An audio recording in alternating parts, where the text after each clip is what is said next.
Hey, Chicago, what do you say? This is the CHGO Cubs podcast, and I'm once again marking myself safe from the Chicago Cubs, from them possibly hurting me. They did not hurt me today. Credit to them, but they almost did. You all got to see it on our live stream that we just did. Shout out to everyone in the chat who was watching the live stream today, the watch along. Cody Delmendo, Corey Friedman. Hello. How's it going, man? How you feeling after that one? Relieved. Yeah, exactly. Relieved is the best way to put it. Shout out to Grilling with Dad. If you were watching the watch along, he was here serving up his spices and grilling up some good pork for us. Illinois pork, yeah. Illinois pork. So definitely check him out. We'll definitely bring him up again at some point in the show. But yep. I don't know where to start. Like, I was hoping we felt like this game, Corey, that this is gonna just be a nice, easy, feel good win. Up 6-1. Swanson gets the big hit. How dumb of us. Get a couple more runs after that. You know? Yeah, exactly. How dumb of us. and then the bullpen. You know, our friends at PHNX, PHNX Diamondbacks, they always tweet, you know that scene from SNL of the guy who says, "Ladies and gentlemen, it's the weekend"? Daniel Craig, you mean? Yeah. I always forget who that guy is. But anyway, they take that scene, but instead of it saying it's the weekend, it says the bullpen. Yeah. And like, I feel like I need to just steal that gift from them and start using it because it's the easiest way to explain it. And I think the way to start though, they won the series. They won the series. That's the focal point. It was not pretty. Mm-hmm. This whole series really was not pretty. We saw a lot of the same stuff that we've seen, but at least in this series, they were able to get the big hit in the game last night and come away with the win. Keegan Thompson shutting it down. And today, the offense built a lead. Starting pitching was good again. We'll talk about Kyle Hendricks, of course, but they pull out the W. And I think Tyler said it earlier in the YouTube chat, but we talked about it. Like, in the watch along and coming into this homestand, these are teams you're competing with in that wild card spot. So pretty or not, you took 2 of 3 in your own building, which is what you needed to do. They haven't won a series since those 2 games with the White Sox. That congratulations for beating the White Sox by a single run. It's been a rough stretch, as Luke has been monitoring in terms of series wins. They won a series. Day off tomorrow. The Mets coming in, another team that you're fighting with in that NL wild card race. Win another series. We'll take it day by day. Yeah. But it was a sweat. You guys got to see it live on our watch along on the CHGO Sports YouTube page. They won the series. We can breathe for today. Go into the off day with a W. 2 games in a row. It's okay for now. I like the way that you shifted it. This is why you lead the shows on Sundays. The chat, there's a lot of Kyle Hendricks in here, and Kyle Hendricks was awesome today, man. Excellent. And I said it during the watch along, like when he, after he came out, I think Kevin was sitting on the 3rd seat over. Like, I was just happy for him individually, for him. It had nothing to do with the team. He's been awful this year, right? But those 4 1/3 innings last Friday, when he came in relief because Jordan Wicks got hurt. And then today, on a hot day, the wind blowing out, he goes out there and gives you 5 no-hit innings, ends up going 5 2/3, 5 1/3, 5 2/3, something like that. And he gave you exactly what you needed today. You absolutely needed a strong start from him today, considering where the bullpen's at, considering the fact that you won last night, and you, like you just said, they didn't win. They hadn't won a series outside of beating the White Sox since like mid-May, right? So his appearance was significant, and it was huge. And yeah, I'm giving him all the credit. Like, I'm not saying he's like back or that he deserves to, that we should forget about what happened. All I'm saying is that I'm just happy for the guy. Absolutely. I mean, look, and with Wicks is back now, but obviously he was out with injury. Justin Steele has missed time this year with injury. Ben Brown on the IL dealing with injury. You need guys to step up and be able to make those starts. Mm-hmm. And this was a really good one from Kyle Hendricks. A hot day, what felt like a hitter's environment, and he was really good. And that's piggybacking off of coming in on Friday in a bad situation with Wicks leaving early in that game and shutting down the Cardinals on that day as well. So this is back-to-back really strong outings from Kyle Hendricks. And like you said, we don't have to look forward and say, oh, yeah, he's back in the rotation or he's back to himself or anything. But just day by day, man, mm-hmm. like you need people to get outs. And we see it with this bullpen and trying to figure out those roles. You just take the one day. And I said it during our watch along, and you guys know as much as I hate to give credit to Dr. Brendan Miller, but he ate a lot of grief, I think, from the YouTube chat for not immediately jumping on the he's washed, you got to DFA him, all that other, that train early in the year. And it's not to say that the belief was there that he would pitch like this or that he would be back or anything. But I think Brendan's main point was there is real value to this team in trying to get Kyle even close to right. Mm-hmm. Fastball velocity looks good. Curveball has good spin. Changeup looked really good today. The stuff looks pretty good. The mechanics might be off or were off. The inconsistency, command wasn't there like we've seen with Kyle in the past. But you saw it today. You need the value that Kyle Hendricks can provide, even if he's only able to pitch like this occasionally, that has value to this team when you're dealing with injuries. And you have guys like Javier Assad, who's only going 4 or 5 innings at a time. Justin Steele, you might need to manage those innings as the year goes on. Same with all these guys. Like, if there were better options immediately earlier in the year, fine. Then, maybe you could have moved on from him. But it was worth sticking with and seeing if you could get it right, even if it's just for these couple starts. They needed somebody to step up today and pitch like this, and he did. And we'll deal with tomorrow, but this was a really, really good start from Kyle Hendricks to keep this team in the game.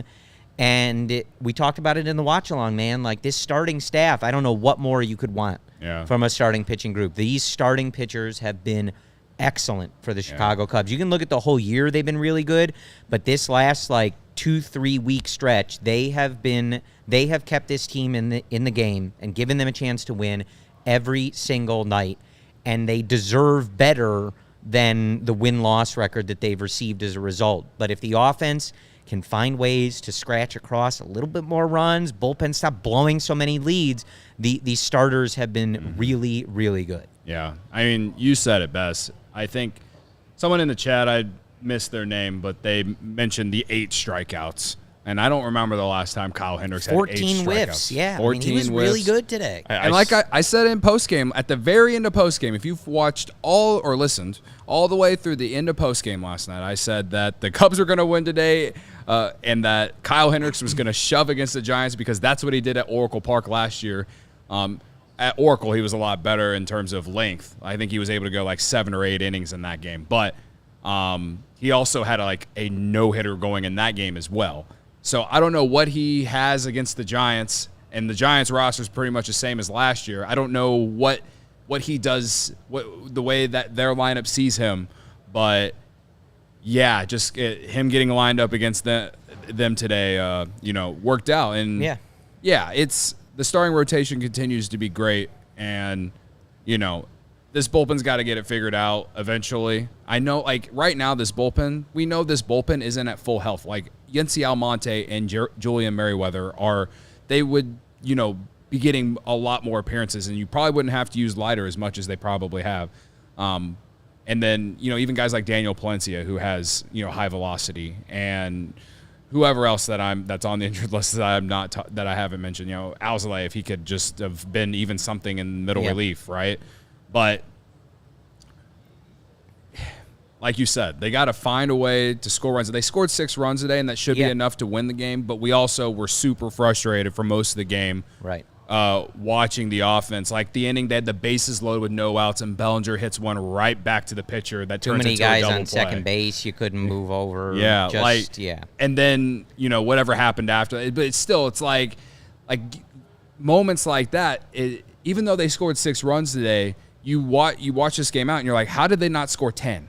Yeah.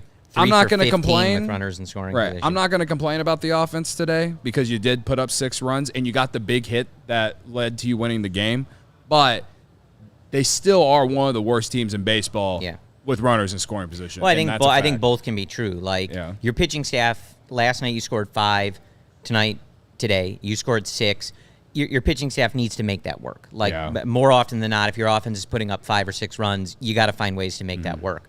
At the same time, you can still look at the offense and say, if you guys were even just hitting situationally, moving a guy from second, getting him in by making an out, you would have had more cushion for your bullpen to screw around. But on a day like today, I don't know that it's the offense's offense's problem. Also, credit to Drew Smiley, 1 1/3, 3 strikeouts. And look, it is an expensive tandem that they threw out today.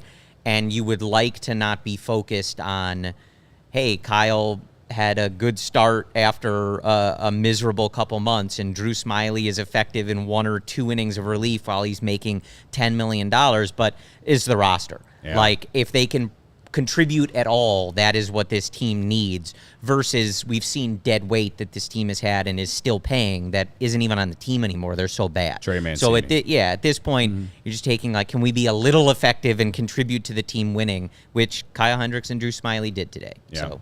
Yeah, give them the credit. We'll talk a little bit more about that and obviously the offense, but let's do the beer bat before we do the ad breaks. I'll just say, we kind of said it, about Kyle Hendricks, and I feel like I just have to give him the beer bat today. Like, this is for him because he'd been so bad this year, and now his last 2 appearances, he's been a lot better. And like I said, I'm not saying he's back. I'm not saying that, he's reverted back to 2016 Kyle Hendricks or anything, but if he can be anything like what he was last year, I think it'd be an added bonus. Godfather, you're in the chat, and I know you're being cynical as you always are. You want Javier Assad to be the closer, my friend. Well, if that's going to even be a talking point, Kyle Hendricks has to be good. Other people need to be able to start. He's got to be able to start, and he's got to be a guy that you can feel confident you're going to put in there every 5th day. That way they can potentially put Assad back into the bullpen because his innings or the fact that he just doesn't go deep in the game. Can I offer up a secondary beer bat? Sure.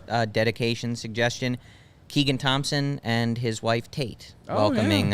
He's on the paternity list. They welcomed. We'll give it to him again just because of last night. Yeah. And I didn't do a beer bat last night. Congrats to them.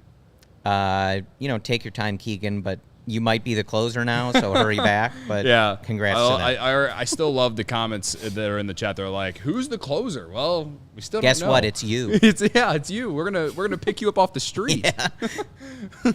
Have your bags packed. All right. So again, this one's for Kyle Hendricks. Are we gonna play the little video? We don't have the fun video. Play the video. We got the fun video. Yeah. Here goes Del Mendo. Quality chug. Quality chug and a quality baby. Yeah. Like JD would say. Yeah. Okay. All right, fire it up. Ready?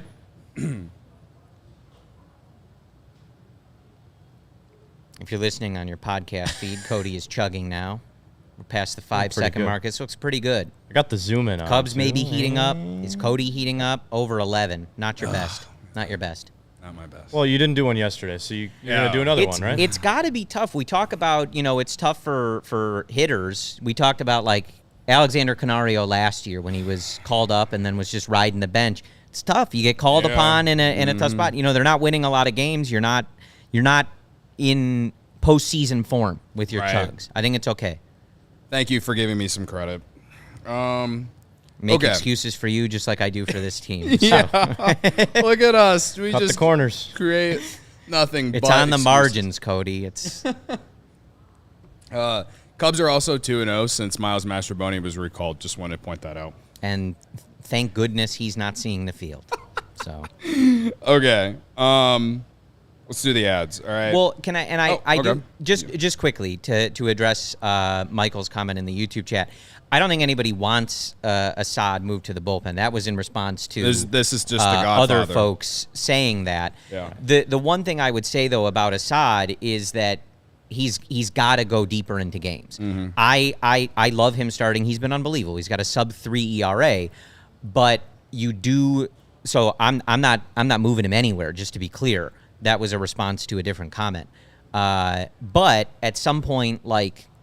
Yeah. You got to go deeper into games. Like, you can't always have 4 or 5 inning starts. You do have a few guys, Wisniewski, Smiley, Tyson Miller's done multiple innings. You do have guys stretched out for that, but there is a balance there where, again, he's going to be, like other guys, at a workload that he hasn't really experienced at some point in this season if he's starting every game. So that's something you're going to have to monitor.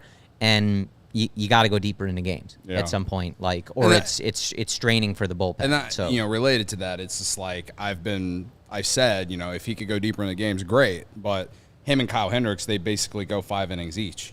Like when the pitching staff gets healthier, I just think he could be so much more effective out of the bullpen as a multi-inning guy or late inning guy. Something he's shown that he can do that. So. Yeah, but there's no like. Just as a stance for all of us on the CHGO Cubs podcast, Javier Assad's been great. Yeah, like there's and right now he has to stay in the nobody's rotation. debating that. Yeah. Anyway, this team mentally drains me. All right, that's why I go to therapy, guys, and I go to therapy with BetterHelp. All right, when life goes so fast, it's important to take a moment to celebrate your wins, like today, and make adjustments for the rest of the year. Therapy can help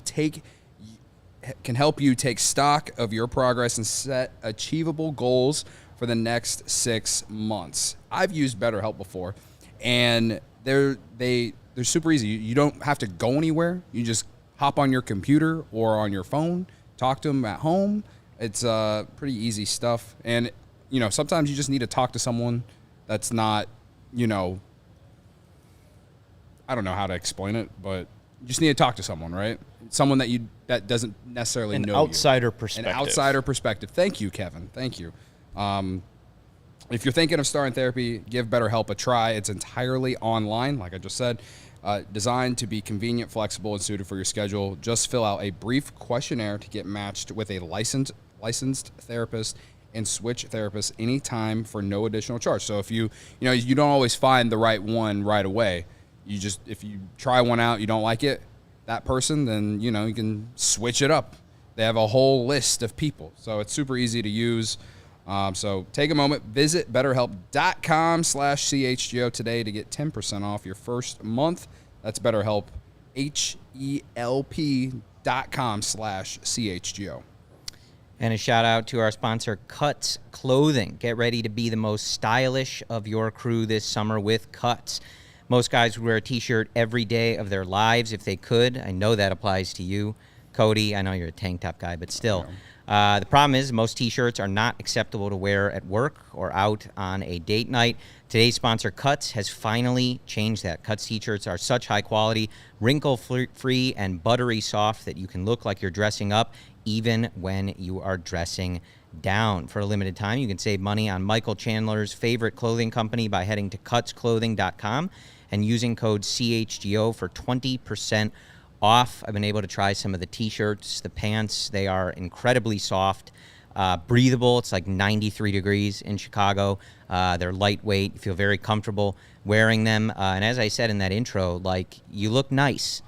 T-shirt, they're very comfy and designed for performance, but you feel like you look nice, not like you're slacking off in a T-shirt.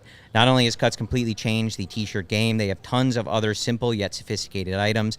Their bottoms stretch to fit joggers, look way better than your khakis, and are 1,000 times more comfortable. All of their clothing is as comfortable as athleisure, but fashionable enough to wear to work or at your backyard barbecues, or when Grilling with Dad is grilling Illinois pork producers products on our patio. Absolutely. Embrace the summer state of mind with Cuts. For a limited time, our listeners get 20% off your entire order when you use code CHGO at checkout. That's 20% off your order at cutsclothing.com with promo code CHGO. Use that code. Tell them we sent you, and experience the perfect blend of style and comforts with Cuts Clothing. Also, I want to clear it up one more time. No, I am not moving Javier Assad from the rotation. Can we? The chat is, I think, misconstruing what Cody was saying. It was a response to a. He's got a 2.7 ERA. Mm-hmm. You need him to go deeper into games. Like I saw someone like the walks maybe coming a bit. He's been absolutely great. Like nobody's complaining about Javier Assad. I'm not sure where that's getting. Godfather's the closer guy. He wants a closer. They need a closer. Sure. Yeah. That answer does not have to come from within, if I'm using Jed's words, because moving Assad out of the rotation makes you worse. We do at have least a right super now, chat. that's for sure. Super chat from Kevin. Appreciate that.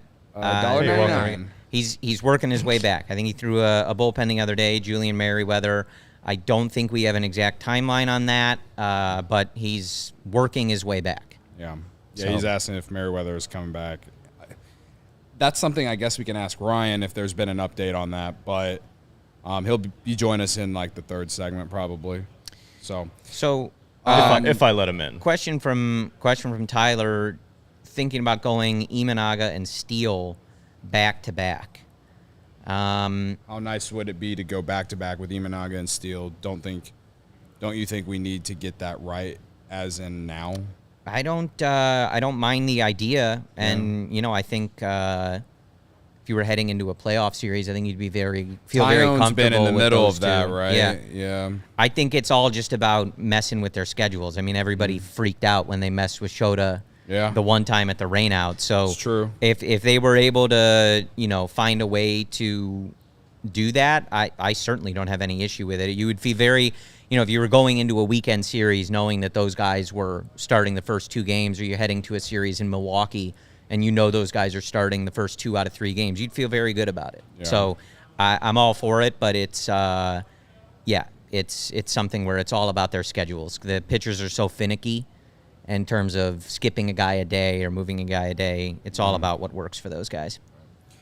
Ian Happ provided the power for today's game, presented by the Illinois pork producers. Savor the flavor, savor the gains, and celebrate any occasion by enjoying the best pork produced by Illinois pig farmers. And again, shout out to Grilling with Dad. He left some spices for us. We got to try some of his grilled pork. He was awesome, tenderloin, man. You gotta check out the content he's putting up. He's given all some of the best. He let us try some of the best pork I've ever had. It was outstanding. Yeah. Delicious. Anyway, Ian Happ. I know we talk had about him. I'm glad he wasn't DFA'd when so many on Cubs Twitter were yelling about him. Let me say this: I didn't know if I should have used Ian Happ in this segment or Dansby Swanson, because not only did both go yard today. But Happ also had a double in the game, and Swanson had the big hit that got them insurance runs. That ended up despite how game, much the bullpen almost blew it, the insurance runs are the reason they won the game. So I couldn't decide between the two, but Ian Happ I think has been playing better in general of late. Yes, and we've talked about it a little bit, but he is as locked in as can be right now, and his WRC plus is even above his career level right now. So that's how hot he is. Do I expect it to stay like this the rest of the season? No, but what I am saying is that this team needs to capitalize with wins while he's playing like this, because Nico's been struggling. 2 hits today though. All right, Swanson, he's starting to get it going. It looks like, right? Belly, Seiya, I don't know. They're underperforming, but they're not bad, right? Yeah. Morel, I don't know. We know, We've talked about it enough, but we need results, right? And Michael Busch, he's been awesome. Michael Busch rules. He fucking rules, dude. But Ian Happ, he has been consistently one of their best hitters probably since mid to late May. I would say dating back to when the Cubs were in Atlanta, that is when he started to get it going. Yeah, that Cardinal series too, the two and bombs. and then they went, He's had no cheap home runs either, man. Right. That 3-run homer. He was close to almost 2 homers today. The first at bat, which was the double, that was off the wall in dead center field. If he pulled that to left or right field, it's probably out of there, right? But yeah, he's hitting the ball hard. He's giving you good at bats. I know he struck out in the 7th or 8th inning, whatever it was, with guys on base. But like when you're giving good at bats every single time, I can't expect you to do it every single at bat. You know what I mean? Even the star players don't do that, or the superstar players. So, yeah, I think for me, Happ is a guy that I think should be hitting leadoff right now with his ability to walk and get on base. But I understand with his run producing right now why he's hitting 5th. So it's not the biggest gripe that I have. But I am happy that he's getting back to career levels right now. This is what you need from Ian Happ. Ian Happ at a 120 WRC plus right now, 118 last year, 120 in 2022. His career's right around 115.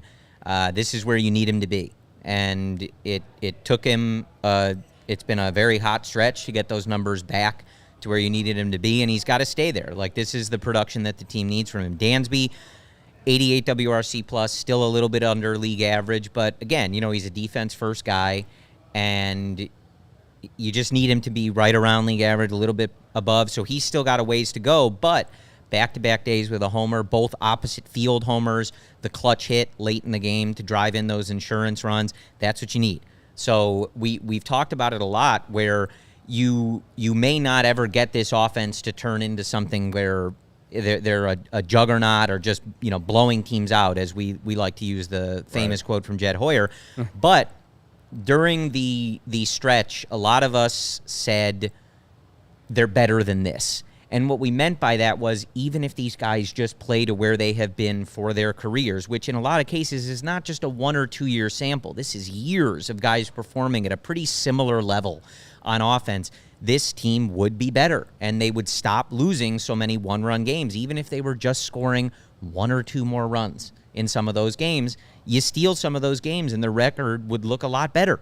Yeah. And you wouldn't be talking about how frequently they're blowing saves because maybe they're not playing a one-run game every night.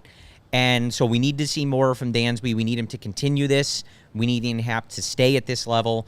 But it's very nice to see that these guys have kind of maybe started to – Ian Happ definitely has, but maybe Dansby kind of coming alive a little bit. I mean, Ian Happ's been as hot as can be. He's got a 1,400 OPS in his last 7 games. Last 15 games, last couple weeks, his OPS is almost at 1,000. It's like 996. So he's been red hot. Like, this is what you need from Ian Happ. He's the last several games here, like, really kind of put the offense on his back a little bit.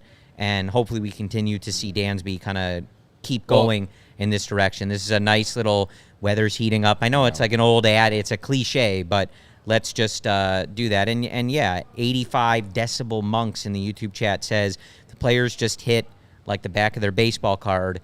I don't know if they'll win the division. They've done quite a hole for themselves with the Brewers, but they're a better team than we saw during this last like dreadful stretch of baseball. They're at like 8.5 back in the division right now. I don't know if Milwaukee play. Well, I assume Milwaukee plays today, and they probably play tonight because they're in Anaheim. If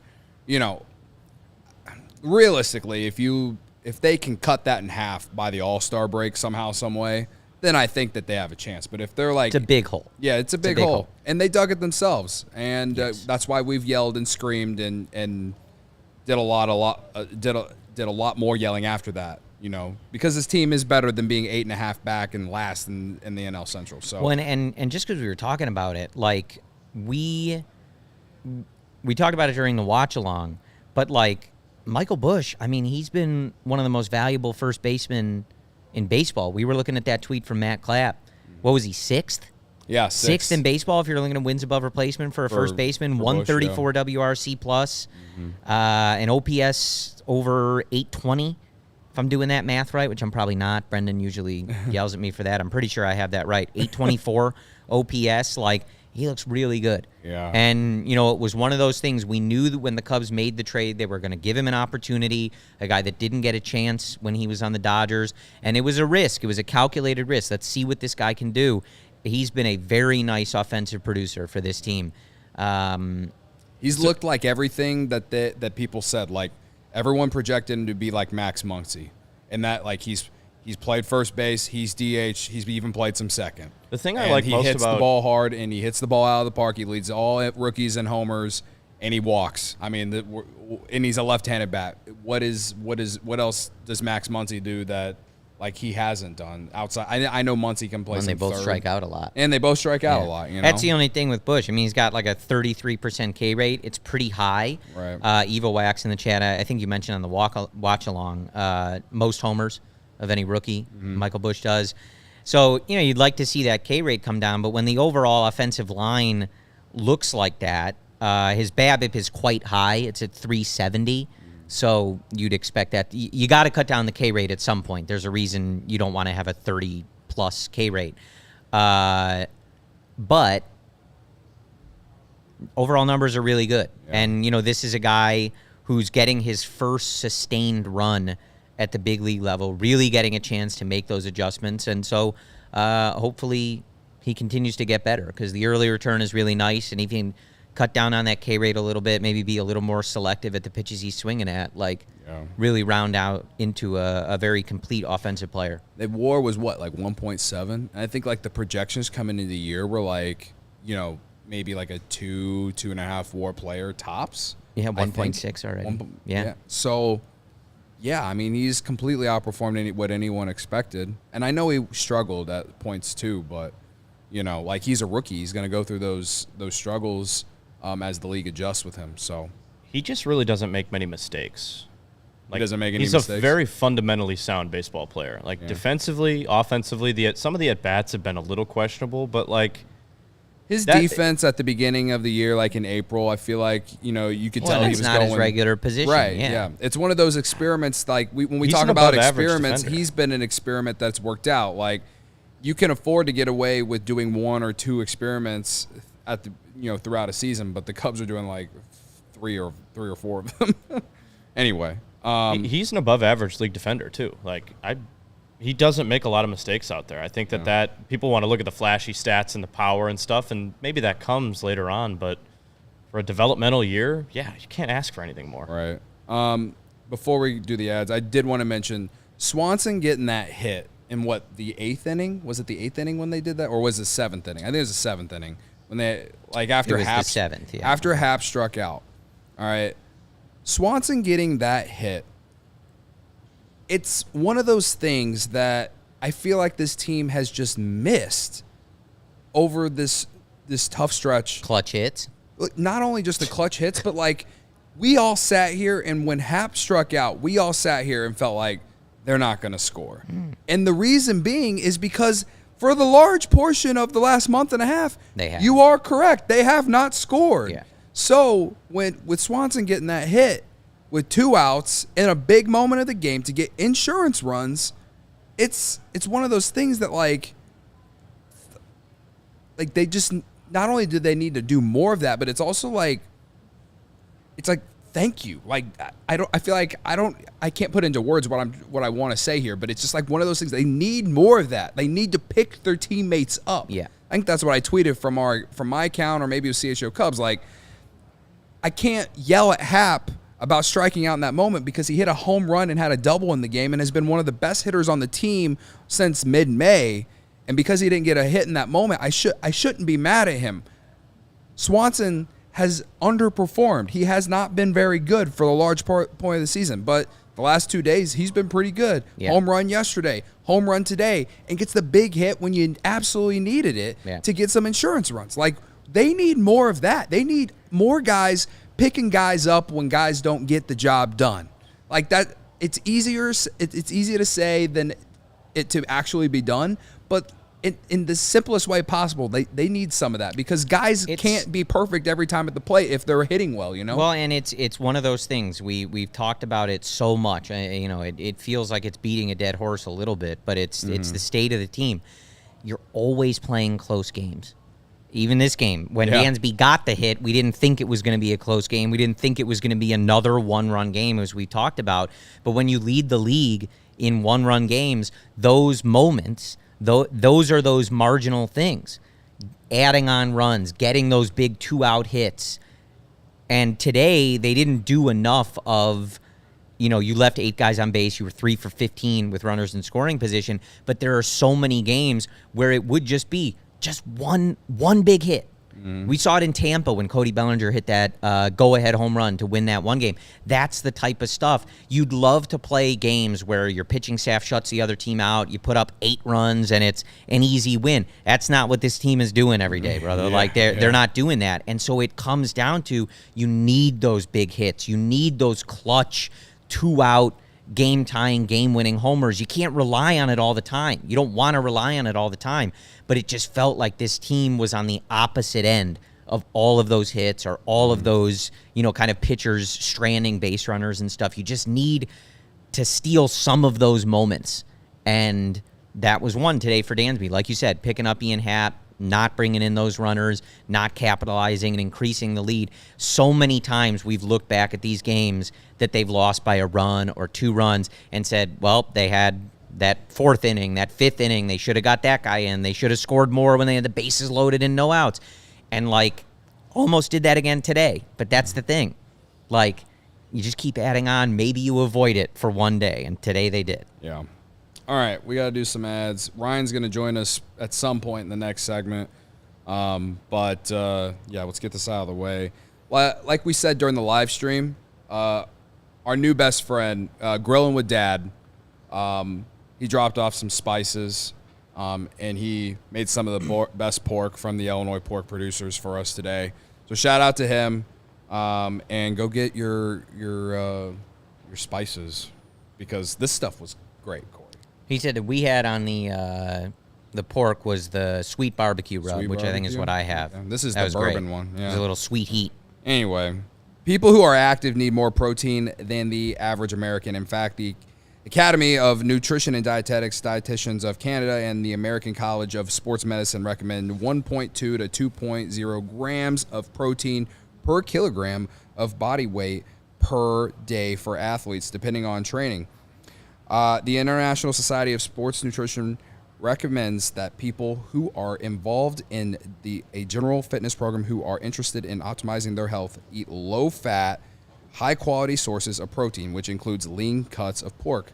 Our friend Grillin' with Dad, like I just said, was here today, and he was cooking up some of the best recipes with the Illinois pork producers. Elevate your protein game with lean pork, a powerhouse of natural goodness. Savor the flavor, savor the gains, and celebrate any occasion by enjoying the best pork produced by Illinois pig farmers.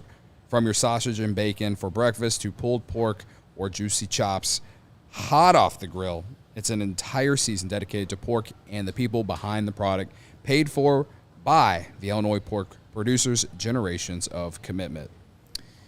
If you are in the market for a new car this summer, for your new Chevy, make Ray Chevrolet your first draft pick. Visit our partner this June to shop their summer sales event going on all month long at Ray Chevy on Route 12 in Fox Lake and at raychevrolet.com. As one of the top-selling Chevy dealers in the Midwest, you'll always be able to shop one of Chicagoland's largest Chevy inventories. Plus, find the perfect tailgate vehicle right now. Get $12,000 off MSRP on a new 2024 Chevrolet Silverado, or lease the new 2024 Chevy Trax for only $179 a month for 24 months. Or cruise into June your own way and shop over 125 of their vehicles priced under $20,000. And if you've heard of Ray Chevrolet, then you've also heard of Ray's Price Promise. They're guaranteed to make your next vehicle more affordable than ever with no price changing, no add-ons, and no hidden fees ever. That means the incredible prices we're talking about now, you can expect to see the very same when you shop Ray Chevy in-store or online. Shop the summer sales event all month long by visiting Ray Chevrolet in Fox Lake or at raychevrolet.com. Serving the community since 1963. Together, let's drive. Let's drive. How many people we got? We got 182 people watching, 65 likes. Make that make sense, guys. Hit the like button Please for hit Kyle the like Hendricks, button. please. Yeah, Emma's even in the chat. Emma, have you hit the like button?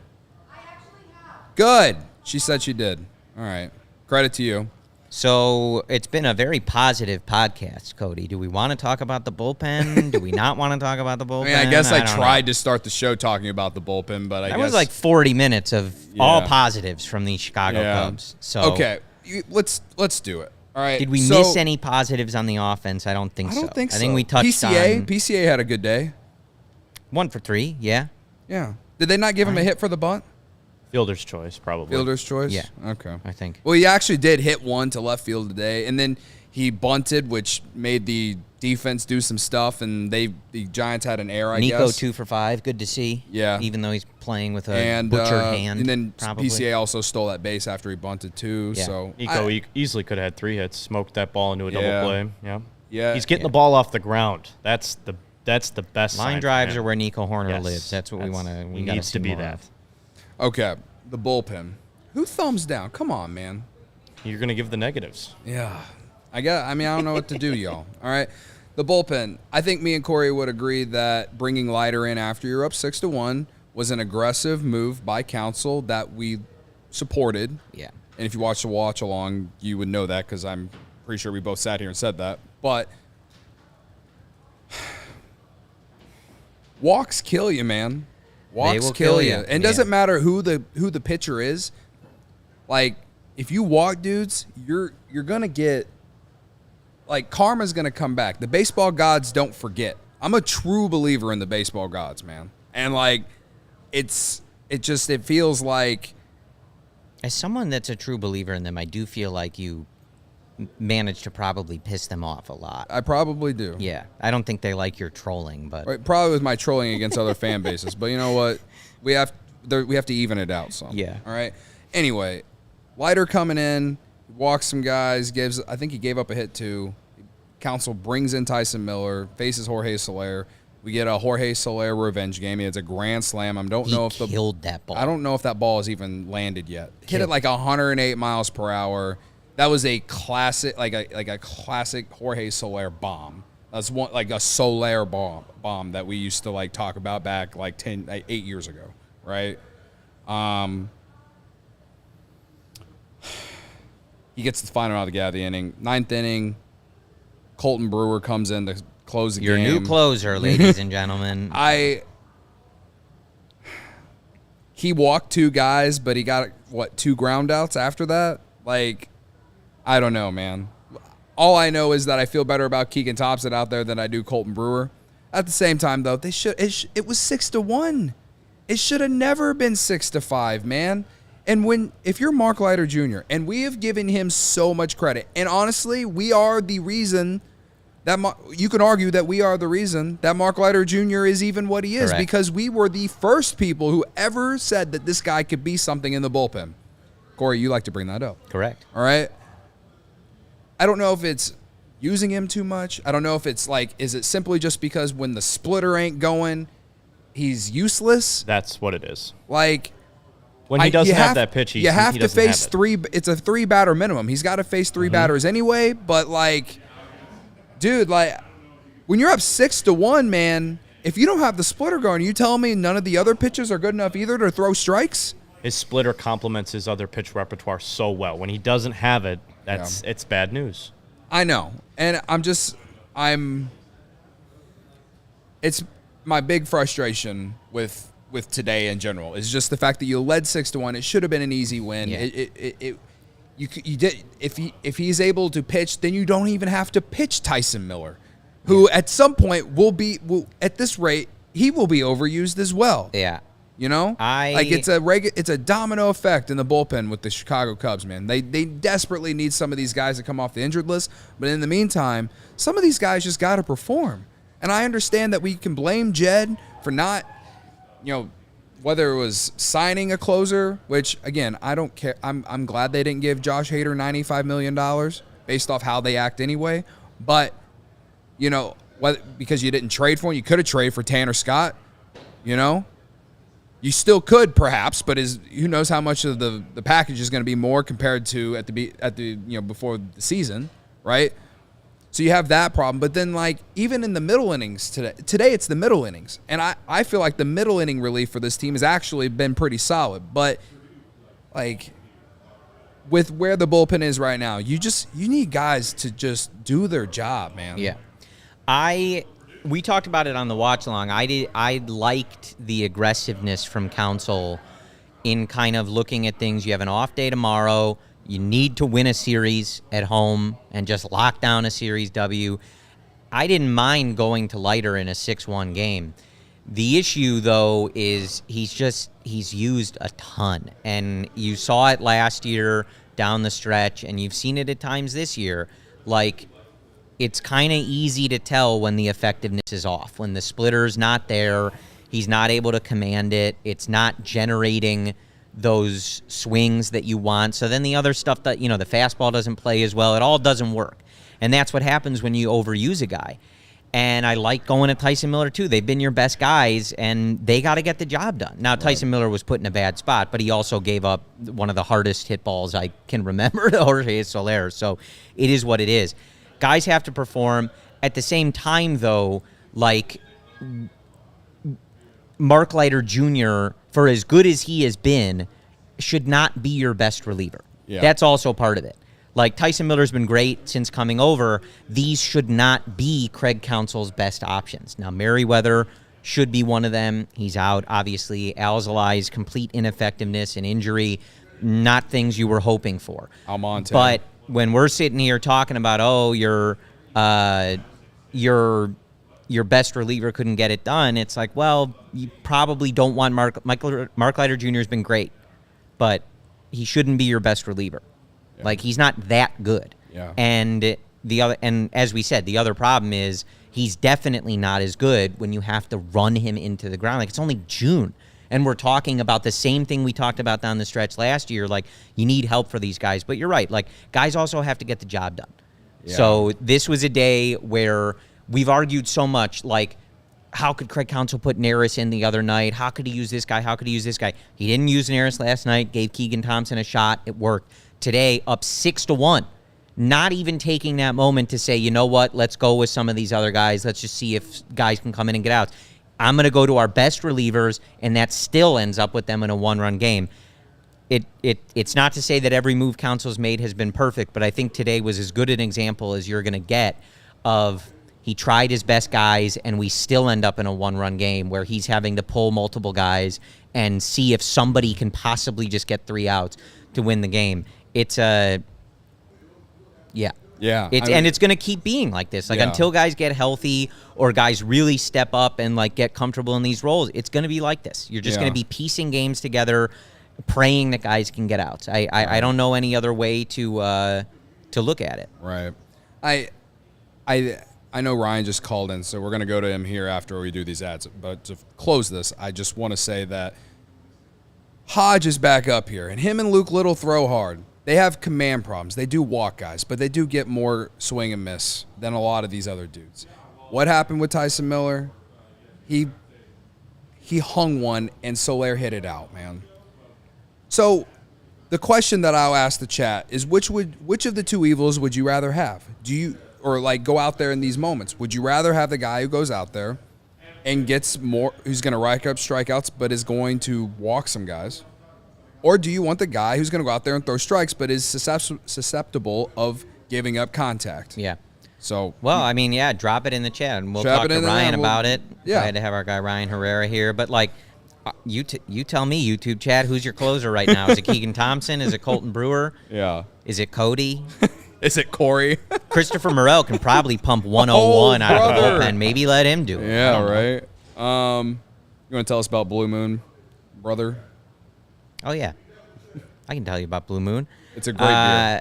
Some beers can say they're brewed for baseball, but only Blue Moon is brewed by baseball. Beer and baseball just go together, and no beer goes better than the one that was literally born in a ballpark. Blue Moon was created at Coors Field in Denver, our friends out at DNVR.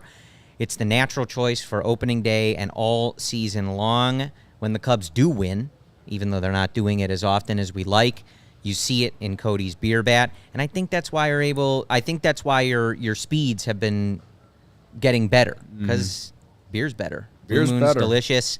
It's refreshing flavor paired with a Valencia orange peel for a subtle sweetness and hints of coriander. Blue Moon Belgian-style wheat ale is a one-of-a-kind beer that's made brighter, carefully crafted, full-flavored with refreshing notes and a smooth, creamy finish. Why strike out with the same old beer when you can get something one of a kind? Bring the ballpark to you with Blue Moon Belgian-style wheat ale. It's one of a kind every time. Get Blue Moon delivered by visiting get.bluemoonbeer.com/CHGO to see your delivery options. That is get.bluemoonbeer.com/CHGO. Blue Moon made brighter. Celebrate responsibly. Blue Moon Brewing Company, Golden, Colorado. Prize Picks. I just came so close on my entry today. I didn't share it with the people, but I made one. Came so close. One entry short. Or I guess it would be leg. Whatever. Prize Picks is America's #1 fantasy sports app with more than 5 million members. It is the most fun and exciting way to get in on the action while you watch your favorite sports and players. You just pick more or less on 2 or more player stats for a shot to win up to 100 times your cash. If you're looking for promotions, Prize Picks has got you covered every week, from lowering select player stats projections on Tuesdays, which increases your chances to get a win, to getting your entry fees back if you have a losing lineup on Fridays. Prize Picks is America's #1 fantasy sports app, like I said, with over 5 million active members. Get in on the daily action with your friends and become part of the Prize Picks community today. Again, the one that I had Hendricks more than on strikeouts. I had Hendricks under or less than. I had Hendricks less than on hits allowed. I had Bush to get a hit, and I had less than. I did this just in some ways. I did this to help him, but I had less than 1.5 hits for Nico Horner, and he got 2 hits today. But I felt very down on him coming in. So credit to me, he got 2 hits. I got to be honest with you. You kind of deserve the L. It's very pessimistic of you. Yeah, I was. I was very pessimistic about Nico coming into today. So if he goes on a hot streak, you guys can all credit me. All right. Anyway, there's always tomorrow for Prize Picks for me. Download the app today, and you can get on the action now when you use code CHGO for a first deposit matchup to $100. That's code CHGO for a first deposit matchup to $100. Prize Picks. Pick more, pick less. It's that easy. All right. Let him in. I guess I will. Ryan Herrera's here. Ryan Herrera. He's wearing a Hawaiian. Yep. All right. Is Cody yelling already? Like, I heard Cody yelling about. No, I'm not yelling. we haven't really been yelling. I haven't really been yelling. They won today. Did a beer bat. That's what I was saying. I thought the Cubs won today. Like, Yeah. people were angry. People were still angry in my Twitter comments. I think That's people what I was are. gonna say. I think people are upset about the ending or the last It would 2 be innings. nice, Ryan, I know you have to remain objective.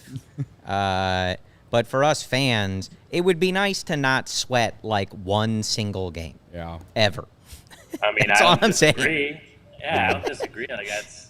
Did And I know you run feel me. that way too, because I'm assuming when it gets cut to 6-5, you got to start thinking about changing your headline and your article. Yeah. You're like, oh man, like I already got this Well, written here. Yeah, well, and then it's like when I'm running away with who you got, and it starts to get close. I'm like, is There someone it else is. gonna have to Yeah. steal the who you Yeah, got? there it That's is. what I'm sweating. All That's what right, I'm saying. all right. anyway? Did council kind of you guys ask council about like his decision making on the bullpen or something of sorts? Me and Corey thought it was fine that he went to lighter. He's being aggressive there, just trying to get the win. Yeah. But the decision with going with Brewer in the 9th inning, for example, is one. Well, so yeah, I mean, like lighter. I mean, obviously the day off tomorrow means an actual day of rest for whoever comes in, whoever doesn't come in, whatever. Mark Leiter Jr. and Tyson Miller have been probably the Cubs' 2 best relievers, right? Like Leiter for most of the season, obviously he's had a couple shakier outings, but then Tyson Miller, basically since he got to the Cubs, has been he's been great.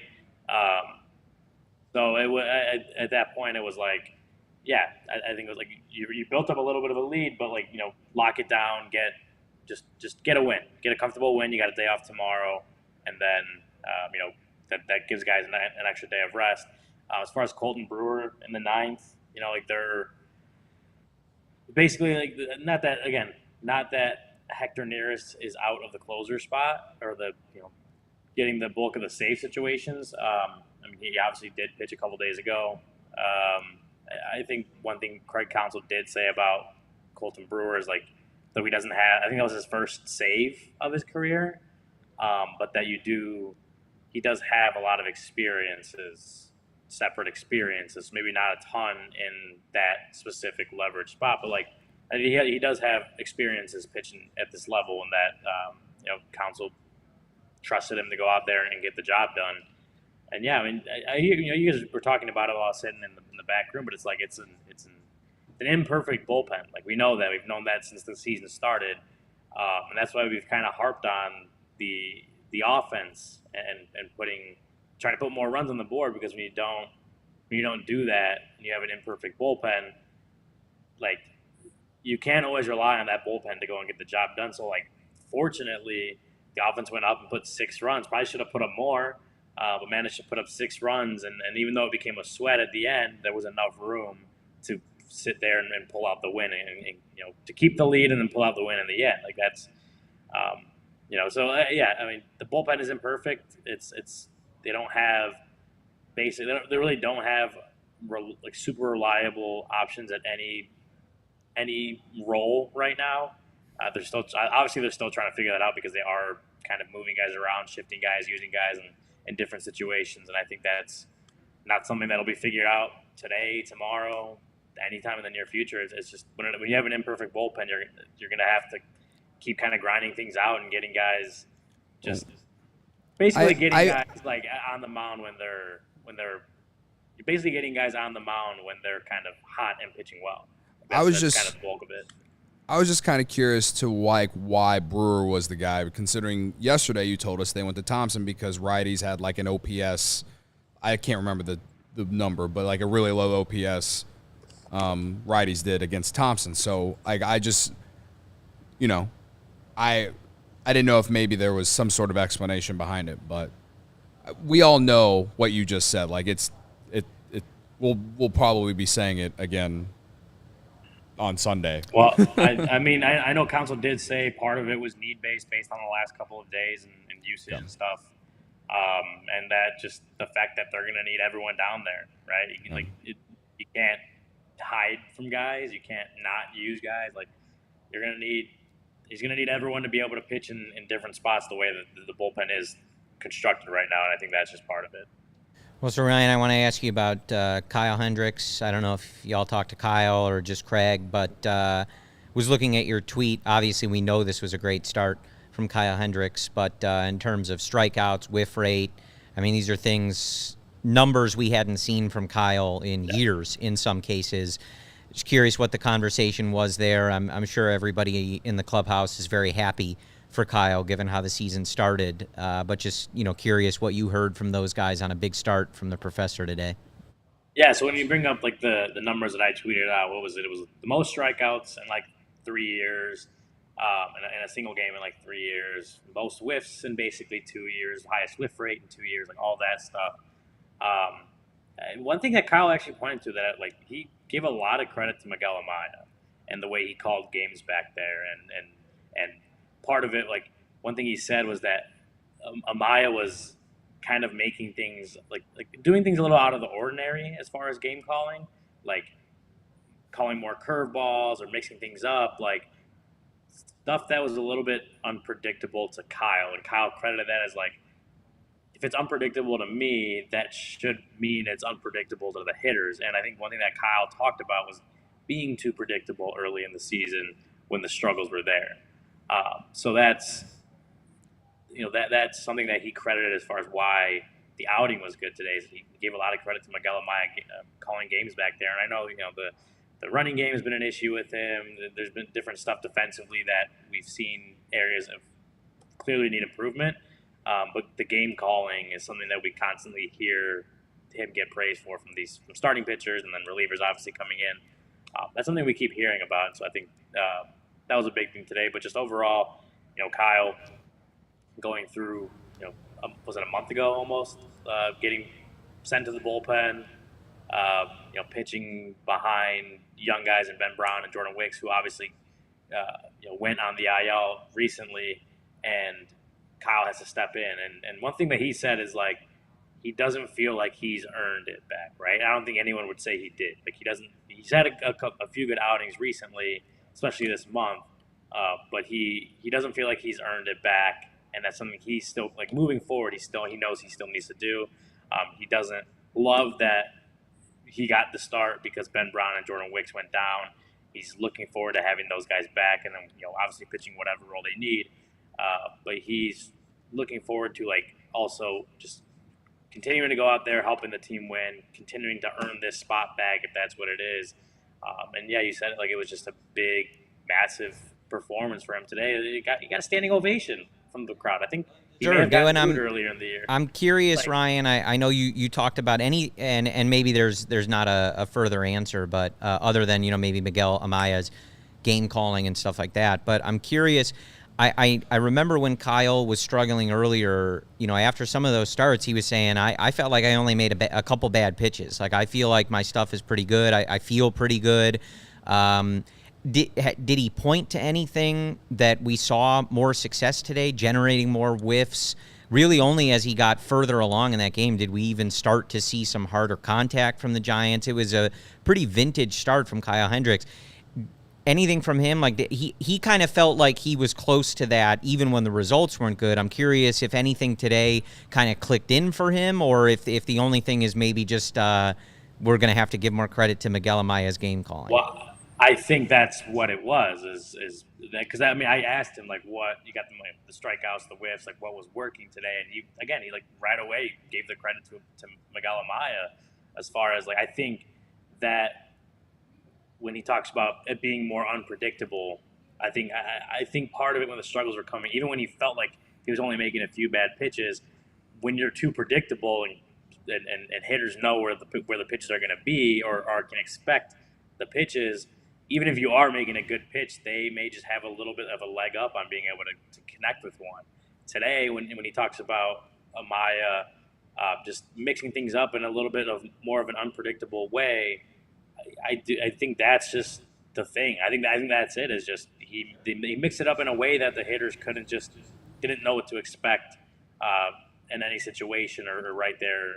Whenever he's throwing them a pitch, I think that's a big part of it. Real quick, Ryan, to that note, because Kyle, when he struggled last year, gave that credit to Yan Gomes a lot too, and those two had a really close relationship. So, kind of two questions here. One, did he talk about Gomes at all? Did anybody talk about Gomes at all today in that decision? And yeah, do we have to look at Miguel Amaya as this is a part of his development? Because I've been pretty critical of it, and I know a lot of other people have in a lot of ways.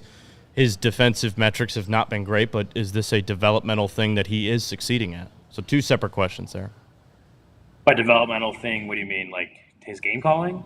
Yeah, is this something we can look at as a net positive so far? Because everything else has been a net negative. Yeah, the game calling, and that's something that you don't measure, right? You can't really measure that on the stats, but that's something that, like I said, it's like you constantly hear the starting pitchers, whoever's talking about Amaya, like the game calling, game planning, like that. He's very on top of things like that, and so if nothing else fails, or if everything else fails, that's something that they hang their hat on as far as they like working with Miguel Amaya to.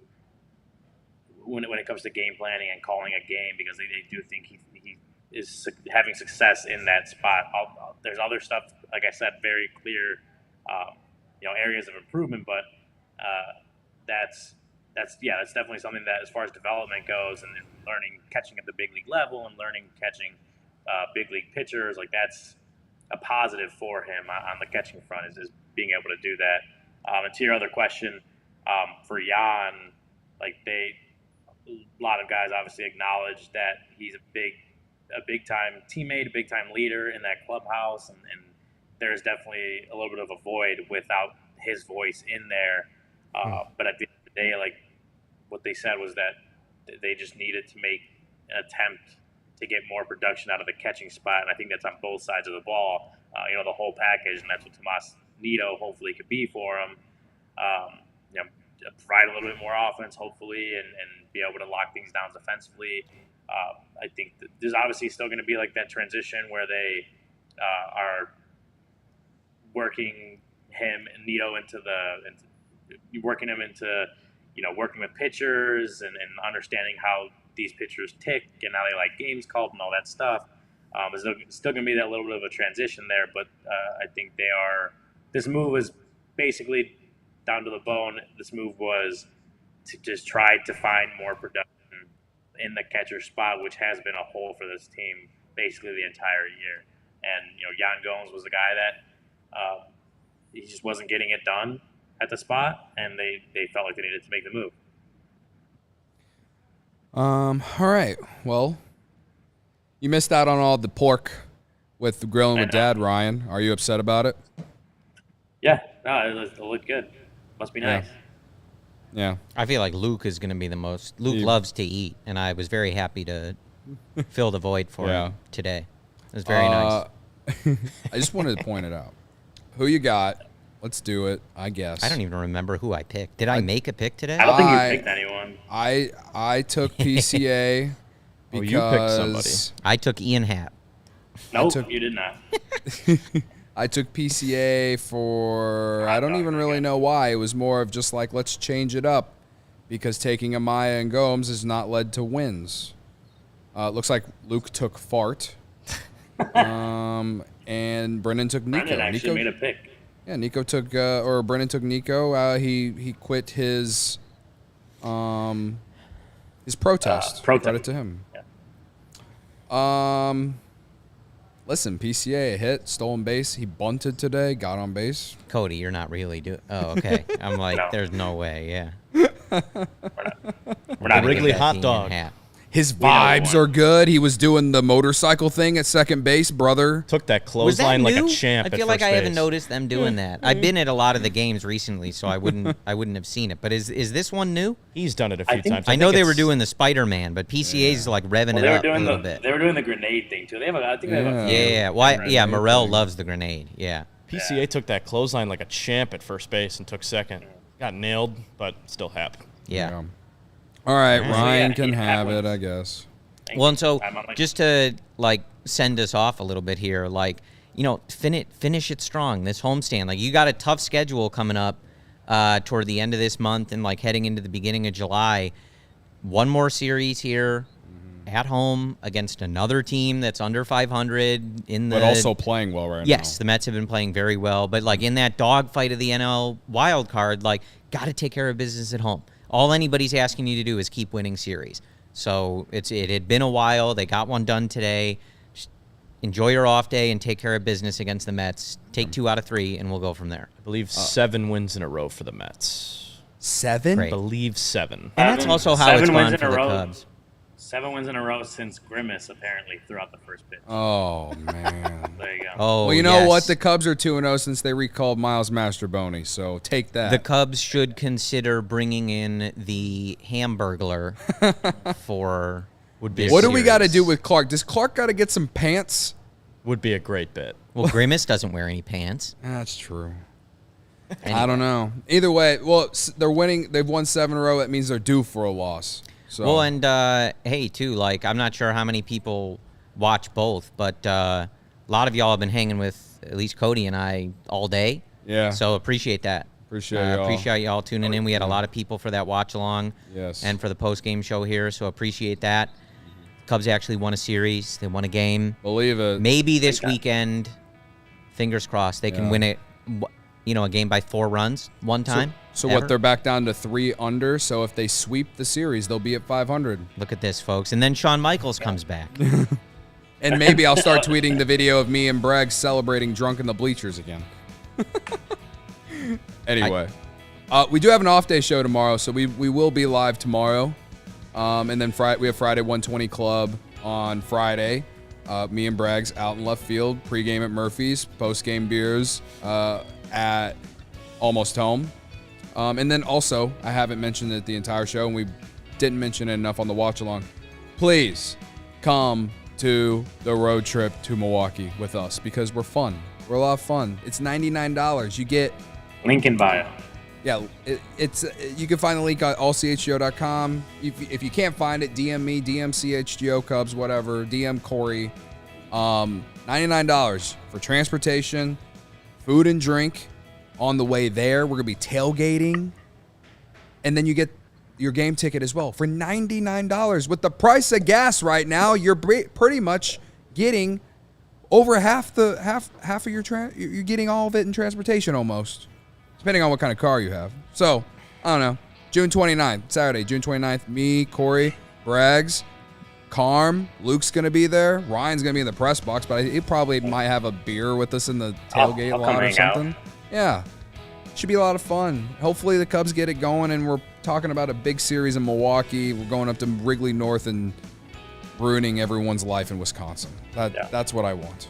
Okay. Do you have your sign for the Mets?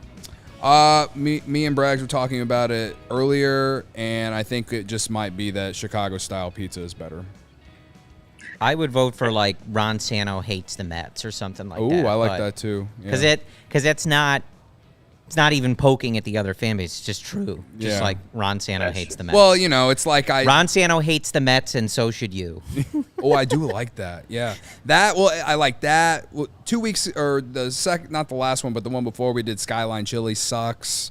The last week we did the 4 NFL teams left St. Louis. Just because St. Louis sucks. But yeah, maybe I like that one. I'll send that one to Braggs, and I'll give you credit. I don't need the credit. Well, I'll still give you credit. Anyway, Friday 120. Can you guys hear the outro song? Where you guys are no. saying Should we have ended the show? 3 times. Yeah, wow. I dumbed it down after the second one. Anyway, I guess that's a sign that we should end the show. Off day show tomorrow. Wait, one more. No, I'm kidding. Off day show tomorrow. I think it's at 1:30. We'll see y'all tomorrow. That's awesome. Thanks for checking out CHGO Cubs podcast. Fly to W. We all silly like the mayor. Well, and Barb, we don't read the.